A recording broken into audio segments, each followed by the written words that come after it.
Now there we look at the walls. It's built of, I think it bismuth, cattle dung or something. Yes.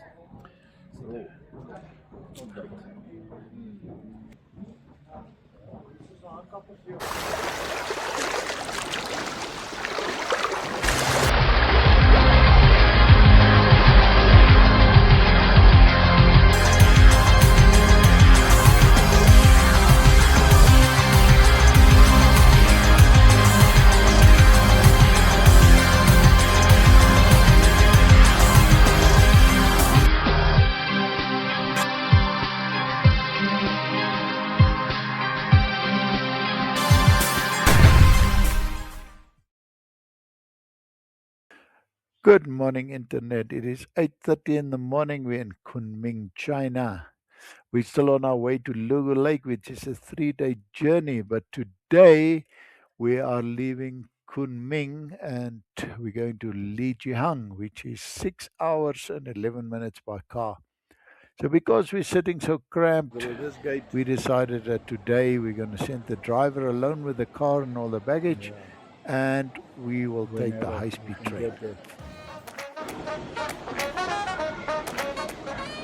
China's high-speed rail network spans over 50,000 kilometers, linking 97% of cities in China.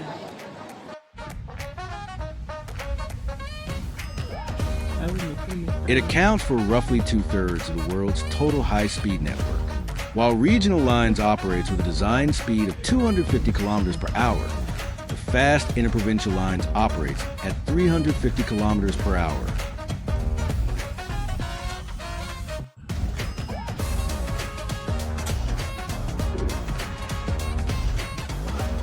Normally we travel first class or business class if we travel long, but today is not such a long ride, so we're traveling second class. And I'm cramped between Marina and Philip here. I could have stayed in my car. China's high-speed rail network relies heavily on advanced track technology to allow trains to operate safely at high speeds.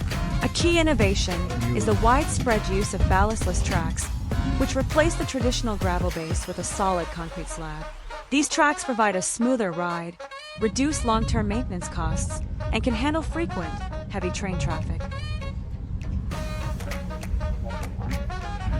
In no time we reached the ancient town of Dali, and which is situated at the foot of a Gangshan mountain. Now next to it is the Erai Lake, or which is also nicknamed the Pearl of the Plateau. And it's called the Erai Lake because it resembles an ear, but it's absolutely beautiful. The lake is about 42 kilometers long and 3 to 9 kilometers wide, and we pass all along the side of it.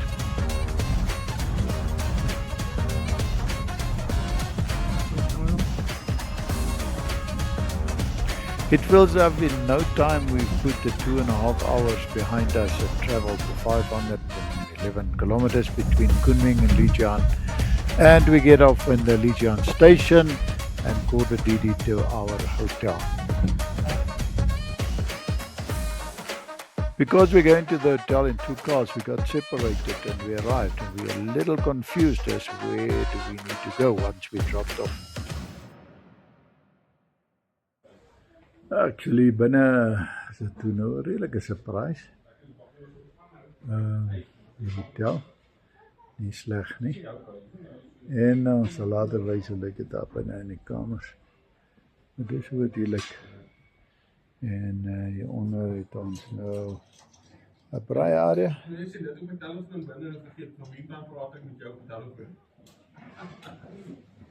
Our hotel is situated in one of the ancient towns of Lijiang, and this one I think is called Shui, and this is part of the distinctive Nazi ethnic culture style.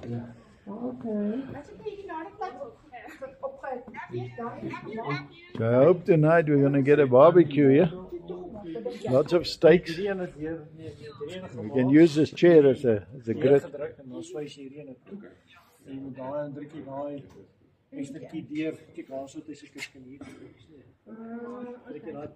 And this guy has got a good life, I think.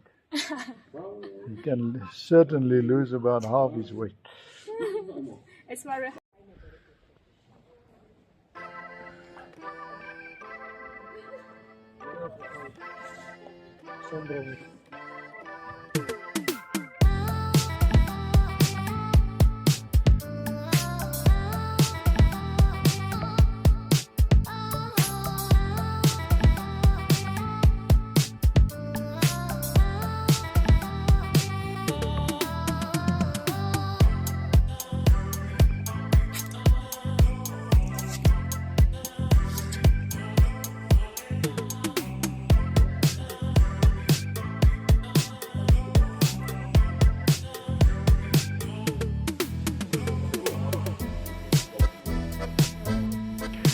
Now we're on our way to the ancient city of Shuhe. It's a hidden gem here and it's not very commercialized like the one in the center of Lijiang. It offers a slow Nazi life or look into this Nazi life in a very, very peaceful atmosphere.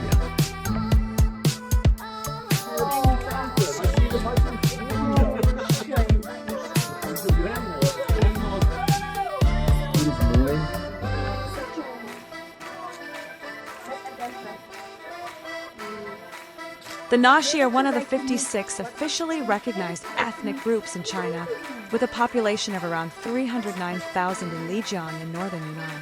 They are believed to have migrated from northwestern China centuries ago, settling in the fertile Lijiang Valley, where they developed a distinct society influenced by Tibetan and Han Chinese cultures. Historically, the Naxi established the Lijiang kingdom under the Mu kings in the 11th century, becoming a regional center of politics, economy, and culture. Absolutely beautiful in here. Imagine you've been living here a couple of 100 years ago. The Naxi practice the Dongba religion, a unique blend of shamanism, animism, and Tibetan Buddhism. Their belief system emphasizes the interconnectedness of nature and respect for spirit, with rituals often conducted outdoors rather than in temples.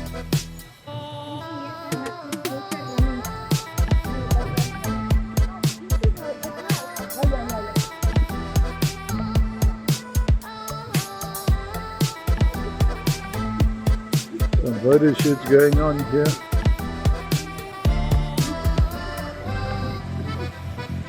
You can dress up in the clothes like that, and then then you can hire a photographer to take pictures of you.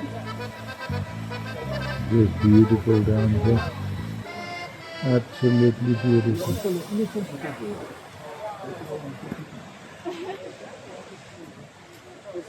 It's Shuhe Ancient City. And how old is this? Oh, you questioned know. me. I don't know.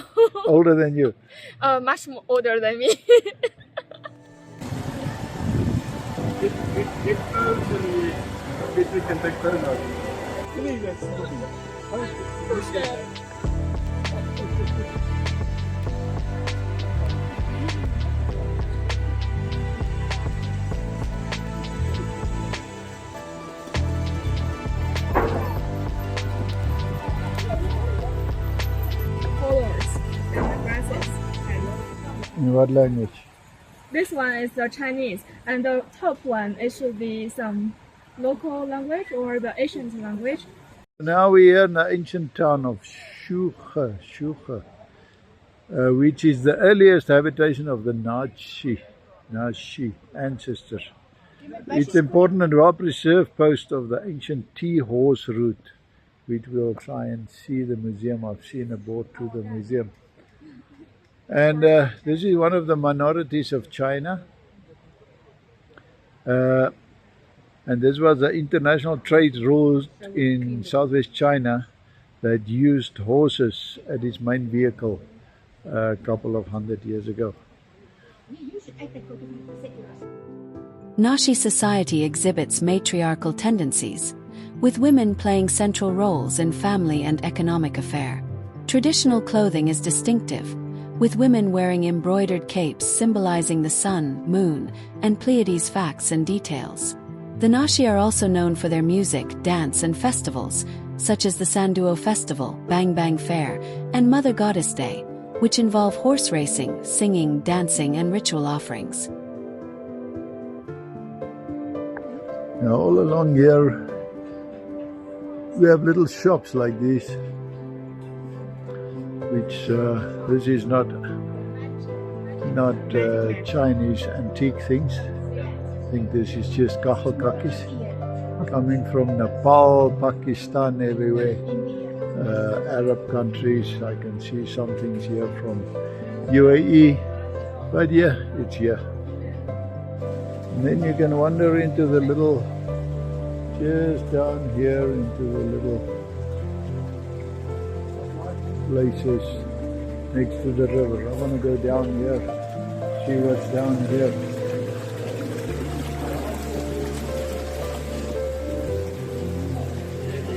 And this is a restaurant down here.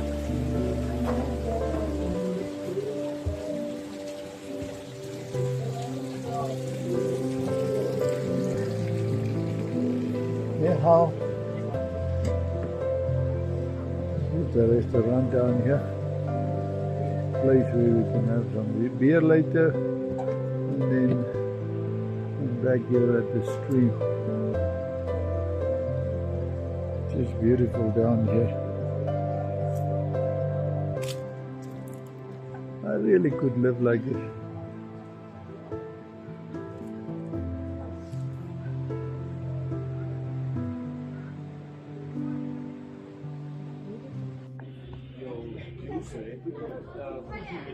Because you also get the romance in an ancient town. Sometimes it's necessary. I hope she doesn't fall off the bridge. Talking about romance. Teenagers from Nashi minority have their freedom to choose one's spouse. Therefore, not like the other minorities, most of them meet their lovers before the marriage. Unfortunately, according to the absolute social conventions, children's spouses should be chosen by the parents without asking their children's will. And both families should be in the equal standing. For this reason, many of them cannot marry the one they loved.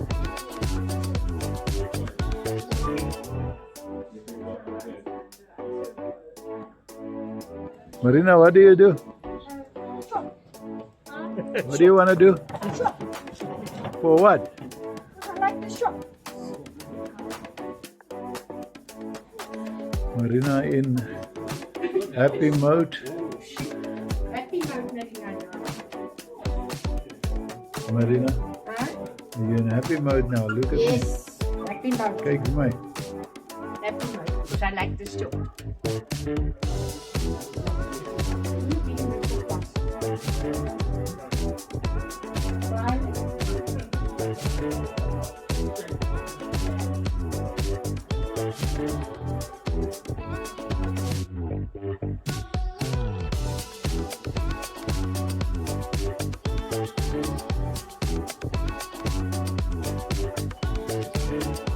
We are now earnestly searching for the museum, even with the help of software or navigation software, but we cannot find it. What we can find is that the Nashi kingdom of Lijiang became to be in the 11th century under the Ming dynasty. But it was only after the earthquake of 1997 and the restoration works that Lijiang became known to the world under the name of the small Venice of Yunnan.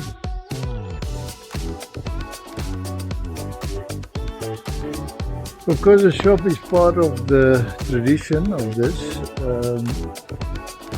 The city is also known as the leather town, because they had good artisans here that could process leather, and hence the place of this city in the history of this town.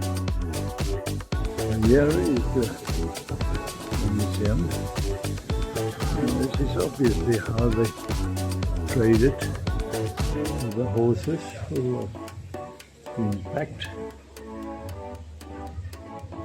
And much to see here, but this is what the horses would have been carrying, spices and whatever from India, all the way to here.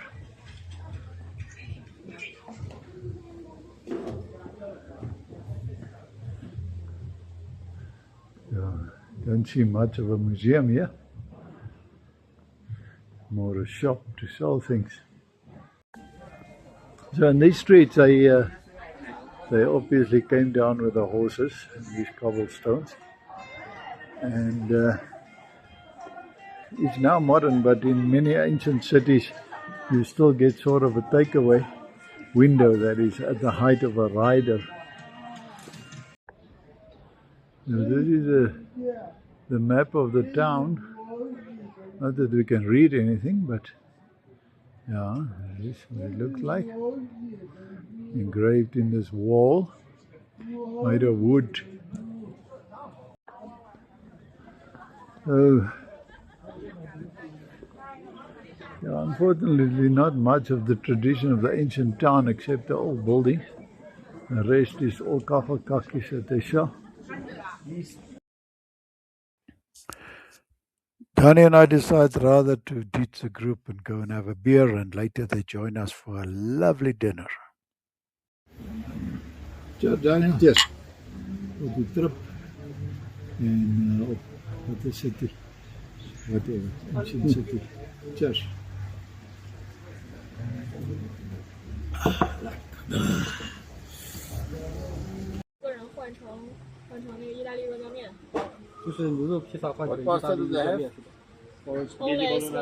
Spaghetti bolognese. Or you can order some rice, such like the pork rice and red rice, chicken rice, or beef rice, or black pepper beef rice. Did you have a good day? Yes, very nice. I shopped a whole day. Wat denk je van die plek? Ja, is 'n nice plek. Dis net jammer dat jy die pizza wat ek wil hê nie. Throw it there.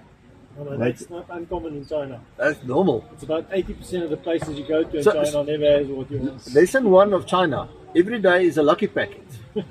Philip, nou as jy 'n UFO kry, waarvoor staan UFO? Unidentified flying object. En as jy hom ge-identify het, wat word hy dan? Identified flying object. Of net 'n UFO? Hi. Hi, the beautiful lady. And you spit it in there. Yes, and the handsome boy. 帅哥 old 帅哥 old 帅哥 old face. And this handsome boy. Naughty boy. You are naughty boy. Yes, this is a cool guy. Yes, and handsome boy again. Shy boy. Shy boy. And he just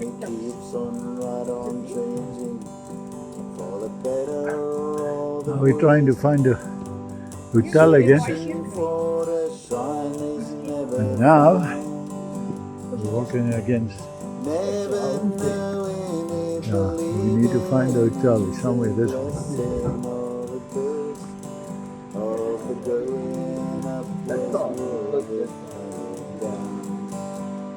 Good way. He's a poet, says the he's a prophet, he's a pusher, he's a building man, a preacher. While we're walking in the dark and we try to find the hotel again, nobody knows where it is at the moment. We're going to end the video here, and if you like it, please give us a big thumbs up. We really need the thumbs up to get the algorithm working. And share it, and then follow us, and then we will see you in the next video, which we will reach our destination. Have a good night. Bye-bye. He has tasted good and evil in your bedrooms and your bars, and he traded in tomorrow for today, running from the devil's lord and for the stars and losing all the love along the way. But if this wheel keeps right on turning, for the better or the worse, and all travel gets its older and around. And here we're back again. Yeah, we need a Jägermeister.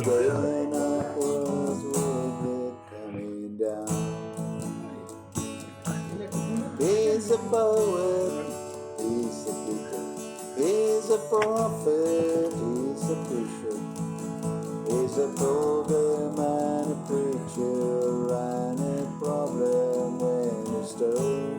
He's a walking contradiction, partly truth and partly fiction, taking every wrong direction on his lonely way back home.